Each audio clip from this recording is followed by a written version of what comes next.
ಯೋಜನೆಯನ್ನು ಸೇರ್ಪಡಿಸಿದ್ದು ಪೊಲೀಸರು ಕೂಡ ಬಹಳ ಒಂದು ಪ್ರತಿಷ್ಠೆ.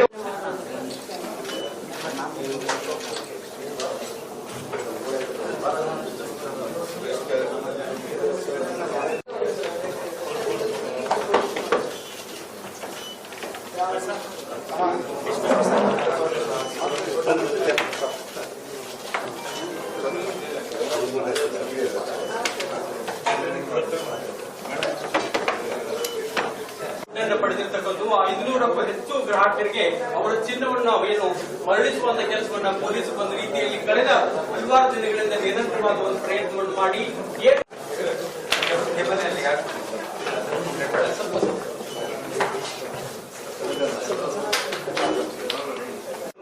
ಡಿವಿಜಿ ಪೊಲೀಸ್ ಅಂತೇಳಿ ಒಂದು ರೀತಿ ಚಿನ್ನದಲ್ಲಿ ಬರೆದಿರ್ತಕ್ಕಂಥ ಡಿವಿಜಿ ಪೊಲೀಸ್ ಅಂತಕ್ಕಂಥ ಒಂದು ಸುವರ್ಣಾಕ್ಷರದಲ್ಲಿ ಬರೆದಿರ್ತಕ್ಕಂಥದ್ದು ತಪ್ಪಾಗಲಾರದು. ಕಾರಣ ಅಂದ್ರೆ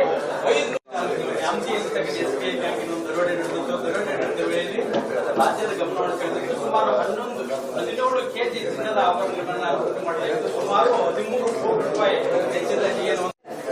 ನಾವೀಗ ದಾವಣಗೆರೆ ಜಿಲ್ಲಾ ಪೊಲೀಸ್ ವರಿಷ್ಠಾಧಿಕಾರಿ ಕಚೇರಿ ವಿಶೇಷವಾಗಿ ನೋಡ್ತಾ ಇರಬಹುದು ನೀವು. ಇದೊಂದು ರೀತಿಯಲ್ಲಿ ಏನು ಚಿನ್ನದ ಅಂಗಡಿ ಇದೆ ಅನ್ನೋ ಅಂತಕ್ಕಂಥ ಒಂದು